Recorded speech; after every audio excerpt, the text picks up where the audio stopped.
narrativa tão, que você contou pra gente de uma maneira tão bonita e uma perspectiva tão própria, né, desses sujeitos que são afetados por tudo isso, ela é muito similar a muitos processos que a gente vê no Brasil, né?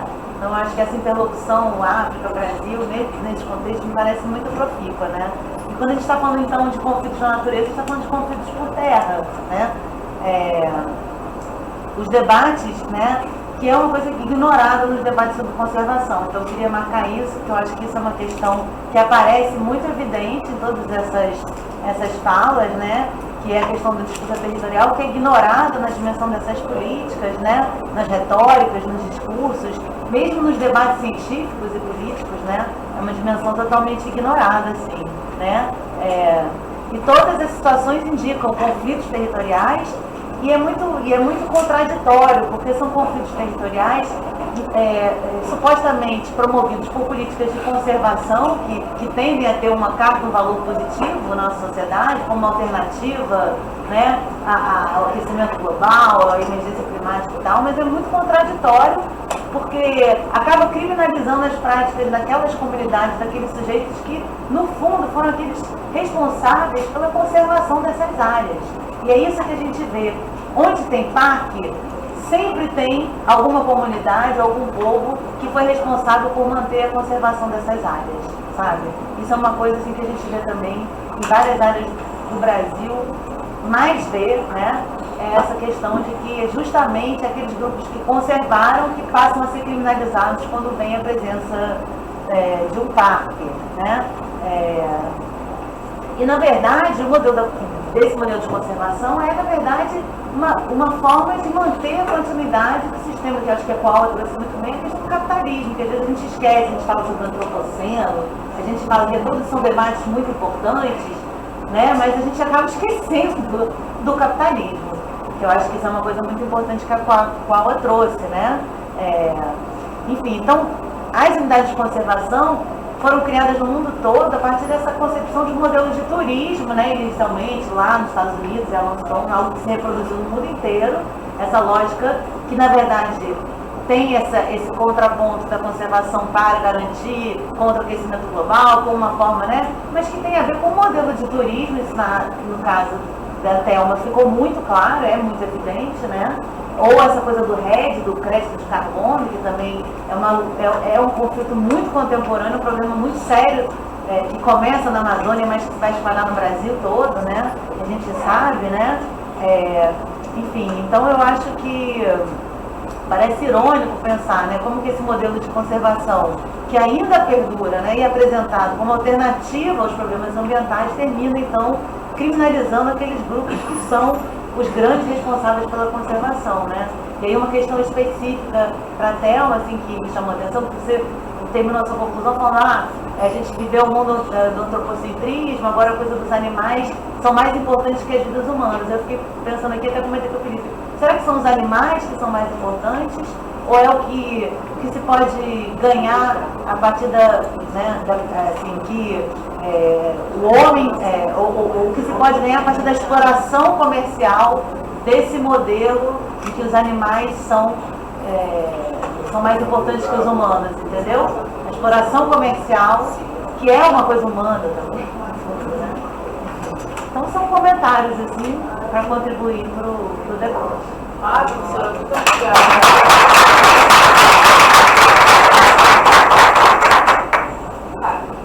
Bem, primeiro, parabenizar a organização da jornada por essa mesa e, particularmente, parabenizar vocês, porque fiquei pensando assim, eu gostaria de que hoje fosse 1997, que foi quando eu comecei a fazer ciências sociais, que seria um momento oportuno para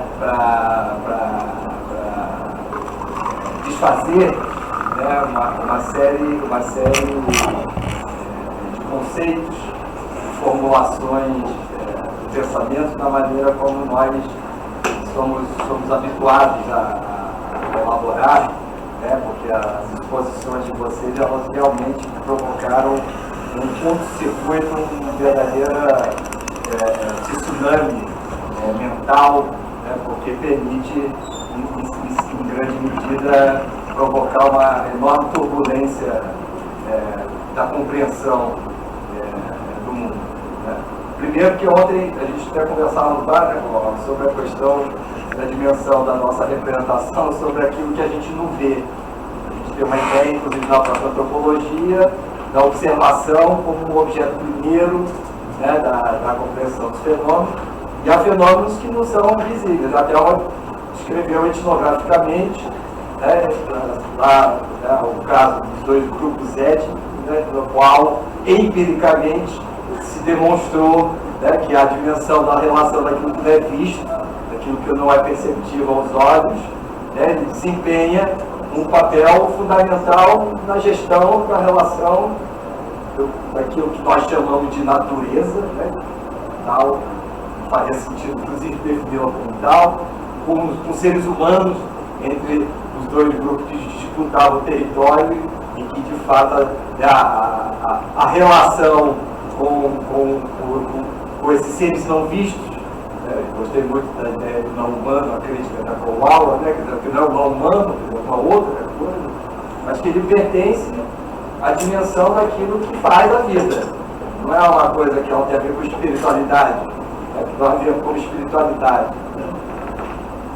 E depois do que isso se repercute nas próprias fórmulas de entendimento das coisas, porque eu e Felipe começamos a ir agora bastante para o Peru, por conta de relações que começamos a estabelecer com a escola capilar, e eu esse ano tive a oportunidade de ficar numa ilha flutuante, lá no Zaimara, né, e aquilo que a gente chama de vegetal não faz o menor sentido, porque a totora ela não é um vegetal, porque estamos falando de uma civilização, né, que o meu anfitrião me explicou, né, que vive há 600 anos sobre aquilo que nós chamamos de vegetal, né, e constitui todo o modo de vida em torno daquilo, porque a totora ela viabiliza a construção das ilhas, ela viabiliza a constituição de um modo de ser, ela viabiliza uma reprodução que ela é, né, de 600 anos,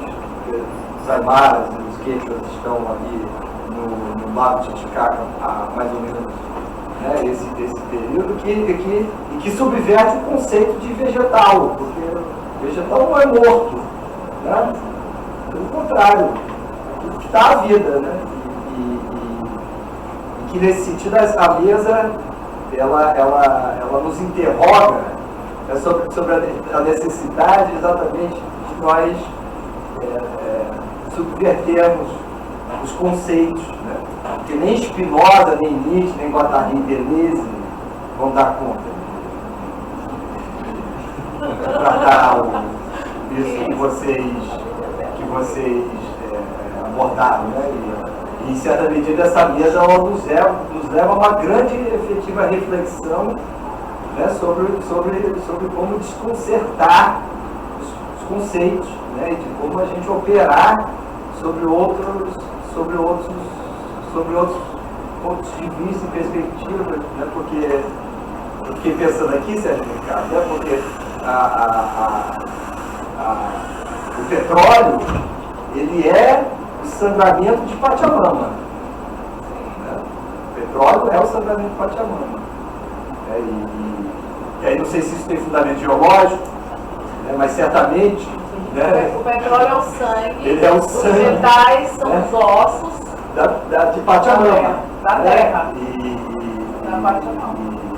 E que seguramente, não sei se o geólogo vai estar de acordo com tal interpretação, mas talvez tal perspectiva viabilize a gente começar a converter, né, o olhar e o entendimento das coisas de uma maneira como a mesa que nos convidou a fazer, que é, de fato, um trabalho de subversão intelectual, mental, e que nos interroga sobre aqueles conceitos que nos concedem alguma segurança ontológica, metodológica e tal, e de fato, assim, uma mesa de ser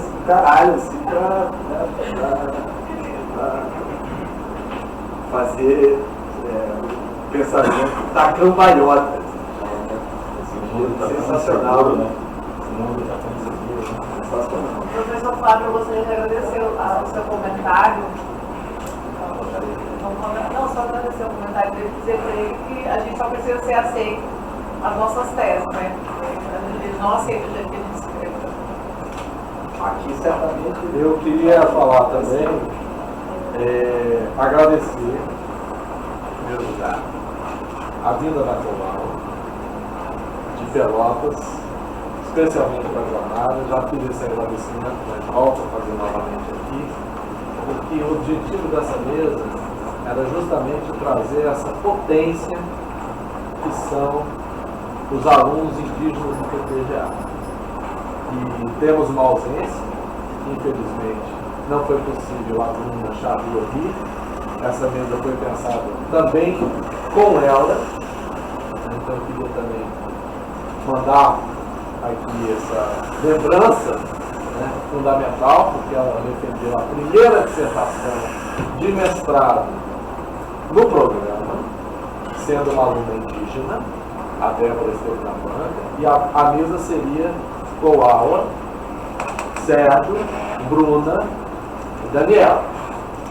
Mas quis o destino que no dia do samba, no dia da consciência negra, eu estivesse no quilombo Ferreira de Nis, na Glória, e me encontrasse com Thelma, e imediatamente, ouvindo a Thelma, no meio da roda de samba, contar a pesquisa dela em Moçambique, na fronteira com a África do Sul, caiu a ficha e eu, da mesa, comecei a mandar para a organização da jornada.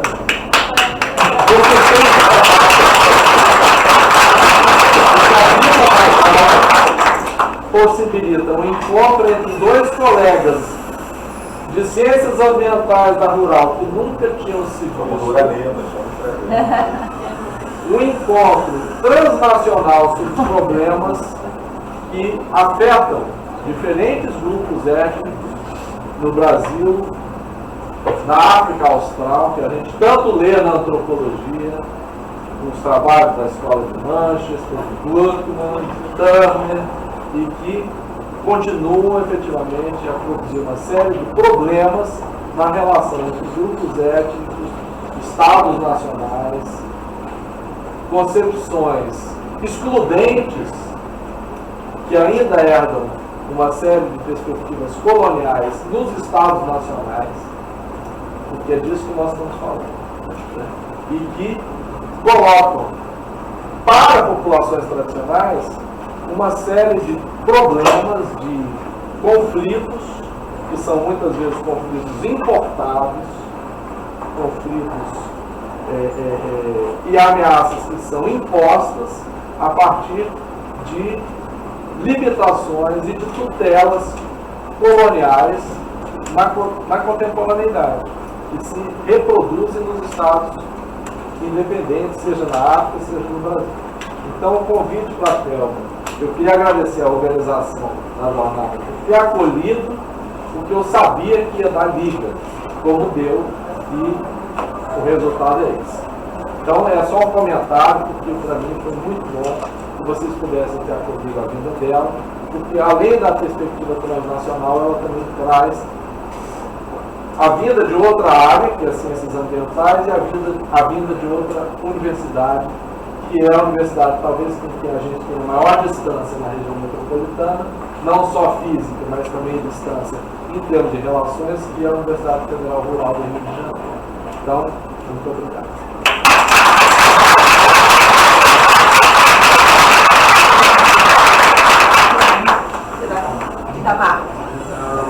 Salve a mesa. Meu nome é Itamar, sou filosofia, mas sou mestrado em sociologia de direito, life, trabalho sobre filosofia e hermenêutica. E tentei defender o direito indígena e o direito afro-diaspórico. Como o judiciário ele tem apenas acolhido a perspectiva eurocêntrica. E aí eu trabalho com filosofia decolonial e contemporânea. E aí, o que eu gostaria agora é, talvez com palavras de cada um de vocês, pessoas que estão na mesa, vocês conseguiram dar machadadas em semântica egocêntrica quando vocês colocam as soluções de autocuidado dentro desses conflitos, para não se deixarem sucumbir por esses processos, que são acolhidos dentro desse lugar. E esse lugar precisa ser rachado imediatamente. Então, o modo de interpretação, quando um juiz ou uma autoridade máxima justificada pelos sistemas de estruturas governamentais, parece que sempre tem uma justificativa para passar o projeto da Luizó, para passar uma política pública que vai justificar, que vai ser melhor para a comunidade, mas não fizeram as atitudes principais. Então, até uma das palavras da Colau é dignidade. Eu juntaria isso a coragem, já que nós temos uma arma que não é as armas que eles usam contra as comunidades nativas, né? Que é a violência pela arma do ferro para poder tirar a vida. A gente usar a coragem contra os acadêmicos que estão dentro do Estado. Né? Eu fui muito frustrado pelos meus próprios orientadores, porque se eu continuar com esse texto para ABC. E aí eu digo, vou mandar você no Estado de Escola, porque querem isso. É gostoso, sim, todo mundo beber alguma coisa para passar por alguma coisa. Só que isso violenta também o nosso campo de atividade, porque a gente também não consegue se enraizar. As questões que eu até trago que eu vejo uma coisa simples, eu vi aqui uma coisa que acontece em Alcântara, no Maranhão, no lado de 2017, numa dos moldes da Faculdade de Ciências Humanas, uma comunidade de Alcântara falaram assim para mim. Fala lá para eles que a gente está sendo chamado e está sendo tirado das nossas terras. E é uma comunidade escura, preta, retinta, mas todos são indígenas, então são afro-indígenas. Como eu me importo hoje, uma clareza com relação à minha avó, que ela me ensinou com práticas indígenas onde eu morava, e ao mesmo tempo sendo escura. Então, não sou lido como indígena, sou lido como todo, mas quando eu vejo Maranhão, que tem esses atravessamentos na fenotípica, as mesmas questões já estão ultrapassadas nas suas gerações que estão tão híbridas ou mestiçadas, mas ainda são alijadas porque o campo semântico que organiza essas humanidades através dos direitos e deveres, elas ainda têm um perfil delimitado, uma cara encaixada. Então, a coragem também, nós também nos colocar, pontuar essas pesquisas de autocuidado, de palavras, essas pesquisas podem trazer talvez outros lugares de saúde para a gente.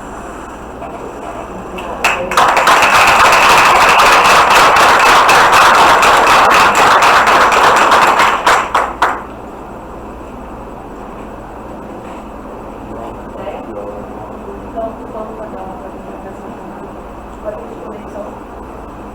Sério? Quer comentar?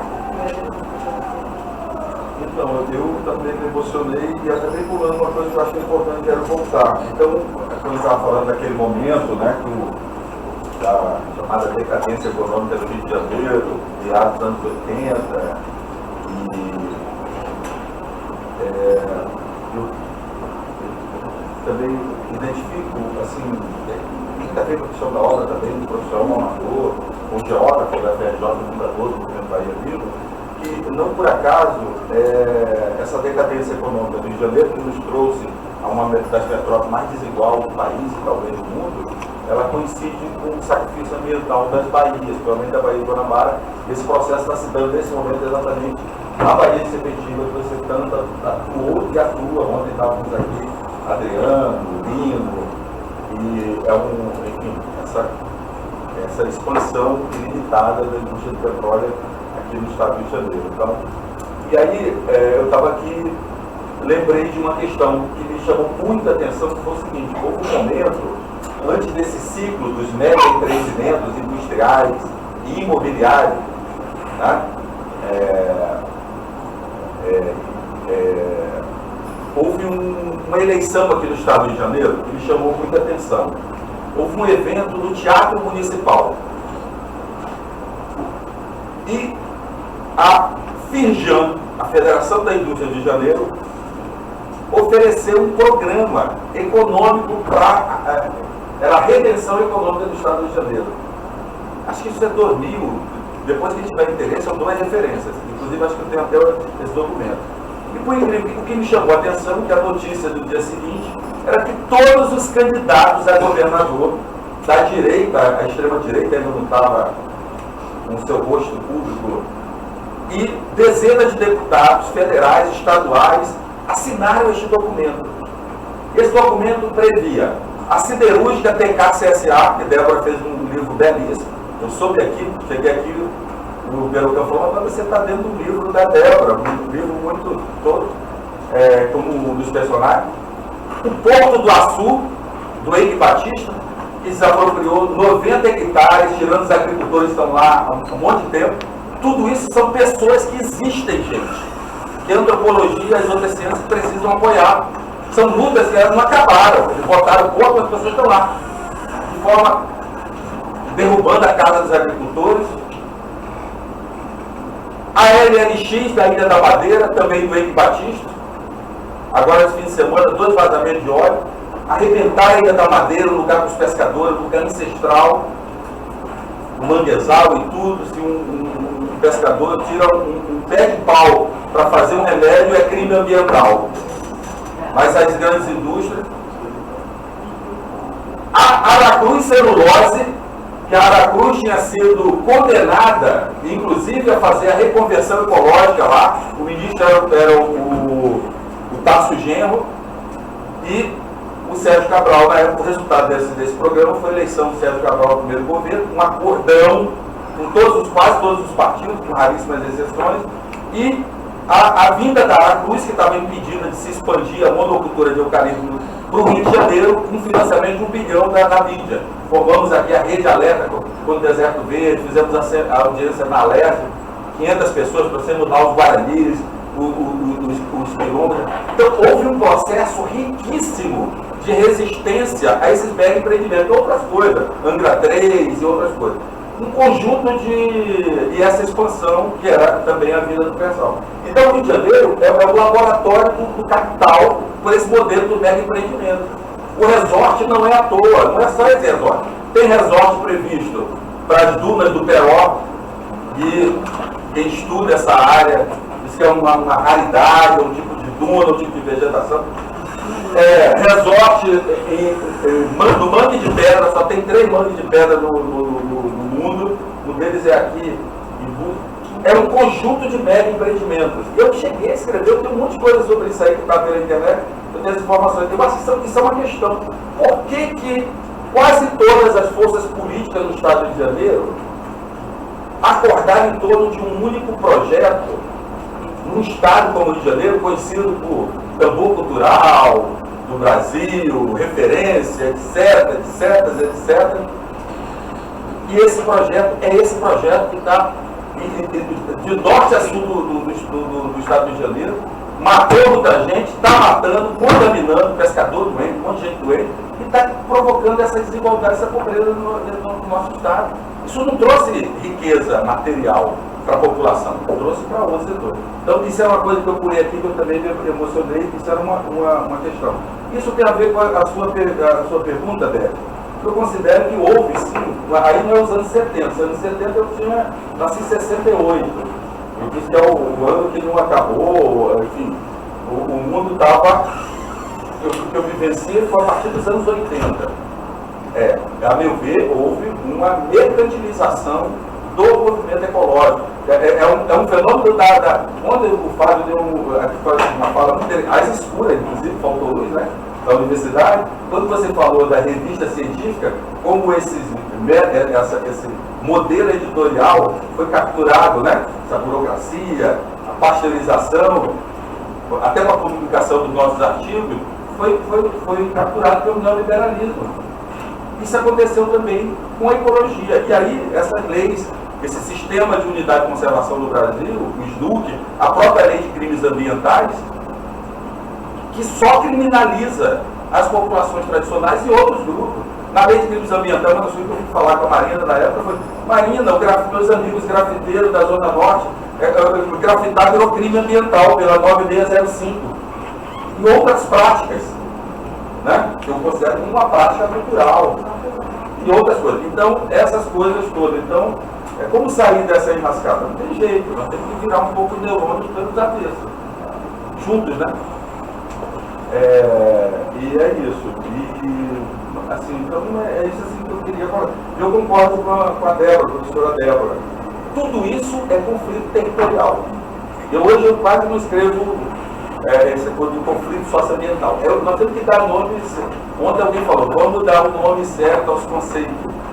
Tudo é conflito territorial. A raiz da desigualdade brasileira é a questão da terra, gente. Os povos originários, qual é a luta principal? Terra. Quilombo, terra. O que houve quando o fim da escravidão no Brasil? Foi negado o direito à terra. Qual é o problema do quilombo lá do Grotão? Terra. Então essa é a questão. Nem reforma agrária nós fizemos no Brasil, que não tem nada de revolucionário.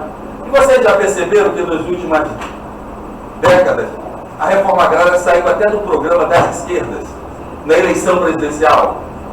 Uma coisa de doido isso. E eu estou falando uma coisa porque eu escrevi com 15 pessoas o programa do Lula de 2002. Pode entrar aí na Fundação Perseu Abramo, tem um livro lá, Meio Ambiente e Qualidade de Vida, meu nome está lá, as coisas precoces que a gente faz na vida. E lá a discussão já era naquela época, Fábio, foi uma questão, eu só sentado a reforma agrária em Altamira do Pará, não pode ter a reforma agrária no programa. Foi um quebra-pau. Um monte de gente querida, enfim, com quem eu militei e tal, não tenho nenhum laço partidário hoje em dia, graças ao meu Beru, não tenho nem saúde para isso. Mas eu quero dizer o seguinte, o debate está muito rebaixado. Eu acho que a gente precisa, de alguma forma, e sem romantizar, essencializar, aquilo que você falou, guardiões da biodiversidade e tal. Agora, existe sim as práticas. Aqui no Rio de Janeiro mesmo, os Guarani, tem o Nhamongaraí. O que é o Nhamongaraí, gente? Batismo das crianças e cuidar das sementes. Que é o alimento ancestral. É o milho, mas não é só o milho. Os quilombos, o movimento de agroecologia que é muito afetado, tem sim a questão do ritual, da semente, cuidar da semente e tal. Por quê? Então, numa emergência climática, o que vai sobrar? Então, tem que cuidar do alimento, porque o alimento é ancestral. Então, sem romantizar, sem essencializar, mas grande parte do que sobrou de floresta no Brasil, e provavelmente em outras partes do mundo, é onde essas populações estão lá, mas elas não estão romantizando, elas estão resistindo ao resort. O Pajé falou aqui agora. Um monte de homem armado, ele e as mulheres lá, enfrentando. Então, essas coisas todas. Então, essa é a questão. Eu também, só para fechar, porque quando eu fui para a Rural, fui fazer o meu mestrado lá, eu pensei, gente, vou chegar lá, vou encontrar um monte de referência. Eu fui o primeiro do meu programa de Ciências Ambientais do Instituto de Floresta, por exemplo, falava da questão indígena. Era eu e a Bianca do MST, a gente formou ali era uma resistência. Depois, grande parte dos meus colegas, dos 5, 4 estavam fazendo mestrado, bancado, trabalhando em programa de educação ambiental das petroleiras. Foi uma loucura, teve uma menina negra, Daiane, colega, ela entrou em crise, ela entrou numa depressão. Foi uma coisa, porque as pessoas foram, porque estavam ali, a educação ambiental, eu trabalho com quilombo, eu trabalho. E aí, que tipo de educação ambiental é essa? Então é uma coisa que eu fiquei também chocado. Aí eu comecei a falar, não, tem uma antropóloga aqui, a cientista social, que é a Isabel Sai. Eu ficava procurando a Isabel, depois virou minha colega conselheira lá do CEDIND. Então, muito difícil, gente. Nós estamos falando da Universidade Rural do Rio de Janeiro, nós estamos falando aqui da UF, que ainda bem que Bruna conseguiu terminar o mestrado dela, está aqui com a Ala, já na reta final. Koala. E você, a partir de dezembro, nós vamos parar de convidar ela até março, tá, gente? Para ela entregar até para ela dar uma segurada. Mas é isso, vocês vejam só. De alguma forma, nós ainda somos exóticos aqui. Eu quero dizer para vocês que os povos indígenas eles estão aqui. E eles estão aqui também. Dentro das minhas turmas, vejo um, vejo outro. Identifiquei esse meu cocá aqui, ele é o chá. O Bolsonaro tentou tirar um programa que não é do Bolsonaro, é do governo Lula. Construiu 8 usinas nucleares no Brasil, 3 delas do Rio São Francisco. E aí, um amigo professor de Pernambuco fez contato e a cacique Evani, que é Tuxá, que eu acho que é da terra de Hanna, da família de Hanna, lá de Pernambuco. Uma amiga depois foi para lá e ela ficou tecendo isso aqui. Eu falei, você quer precisar de carro? Ela falou assim, você só usa nos momentos especiais. Por exemplo, eu só coloco ele aqui, que eu fiz hoje, lá defumando lá o PPGA e algumas partes da UF, nos rituais, na casa de reza. E algumas pessoas me questionam porque eu uso ele aqui. Eu vim aqui, ele com hoje aqui, porque não fui eu não estava planejando isso, mas hoje, né, os Guarani chamam de Nhanderu, ele falou assim, vai com ele. Então, de alguma forma, nós ainda somos exóticos aqui.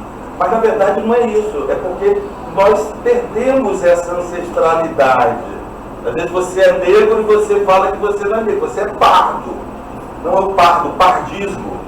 Essa é uma outra questão que eu não vou aprofundar aqui. Esse conceito do IBGE está completamente um conceito racista. Está equivocado.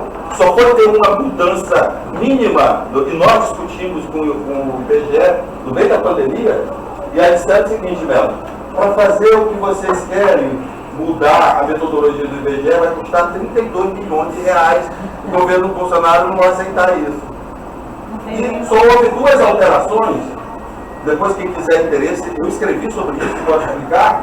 Aumentou ao auto-reconhecimento indígena, autodeclaração. Gente, um censo que foi feito pela ONG Rede da Maré em 2013, há 11 anos atrás. Sabe quem que identificou na favela da Maré? 800 pessoas autodeclaradas indígenas. Metade da população indígena autodeclarada no Rio de Janeiro é da minha etnia. Eu sou do Rio Grande do Norte, sou de Canguaretama. E meus pais da Paraíba. Alguns que estão aqui nessa sala aqui me conhecem há algum tempo. Até eu chegar aqui, botar o meu cocate e ter coragem de vir aqui, me autodeclarar indígena, não foi fácil não. E é isso que a gente passa no dia a dia. Então, é isso, tá bom? Eu agradeço pela acolhida. Acho que a UF eu ouvi a história aqui do programa, o programa Perto de emocionei muito. Eu acho que é isso, nós estamos aqui para contribuir.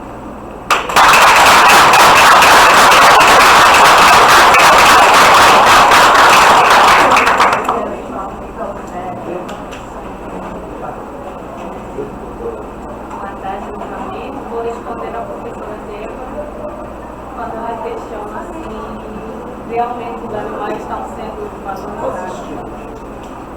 Na atualidade, os animais em Moçambique eles têm mais acesso do que os humanos. Eles têm terra, têm água, e tem muito recurso. E tem segurança. Existem animais que têm 8 guarda-costas, e o ser humano não está conseguindo nenhum. Sabe? Mas a questão da mercantilização, ela existe até uma universidade portuguesa que conseguiu levar um programa de mestrado para dentro de uma unidade de conservação em Moçambique, que vai entender os custos. Os alunos saem de Portugal para estudar lá, para ter maior contato com a biodiversidade. Chama-se Parque Nacional do Gorongoro. Está na mão de Portugal desde a colonização e até hoje Portugal insiste em não nos devolver, sabe? Enfim. Mas será que os animais realmente têm essa questão da mercantilização? Sim, porque em Moçambique a caça ela é permitida, ela é legalizada. Para matar um elefante você tem que tirar uma licença que custa 100 mil reais, e para bater você tem que pagar 22 mil reais, tem que contratar um guia, pagar o carro de safari, pagar mais 8